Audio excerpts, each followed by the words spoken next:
Out front, Christmas in September. I have been waiting for this story. It is such a frustrating story. There's only just a few days left in the fiscal year, right? So September 30th is when it ends. And what that means is if you work for an agency in Washington, which is supposedly so upset because it's about to be shut down, you actually have all this money and you're racing to spend cash in your budget. That means it is absolute payday for a whole lot of people, and CNN's Tom Foreman is out front.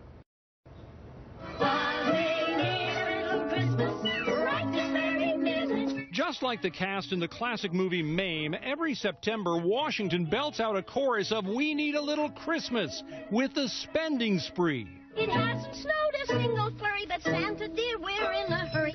As the fiscal year winds down to October, many government offices rush to spend every dime left. And critics say that means money for furniture, electronics, office supplies, scientific studies, and much more. Why? Tom Schatz from Citizens Against Government Waste. If money is not spent, the agencies are penalized for not spending the money. They will get less money in the next fiscal year. That's right. Billions are spent because agencies are terrified if they don't use all the money they have, Congress may assume they didn't really need it. Public Notice is a nonprofit aimed at helping taxpayers understand such things. There's actually businesses in Washington, D.C. that are meant to help contractors identify where resources are left and then go after those dollars and help these agencies spend that money that they have left in their budgets.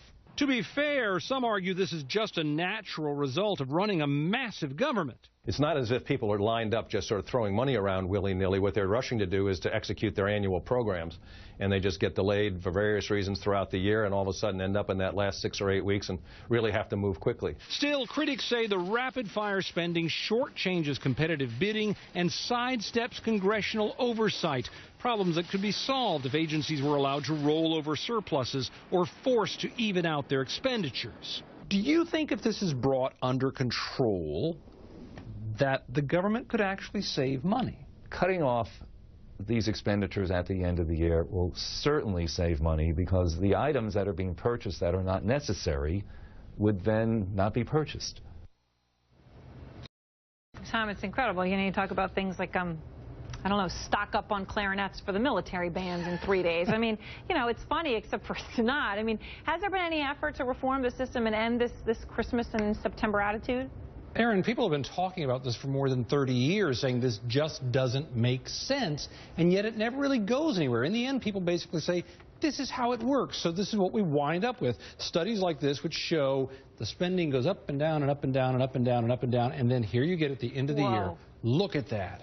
Massive number up there, Erin. That's what keeps happening year after year, no matter how much they say we ought to fix it.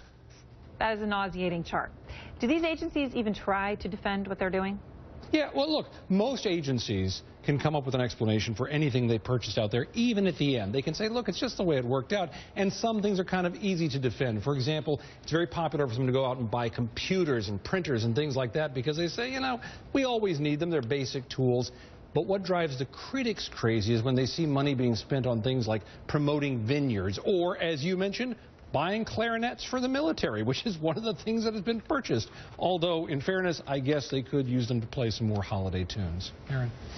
Yeah, I guess they could, and then it would be appropriate they need them this week since it's Christmas.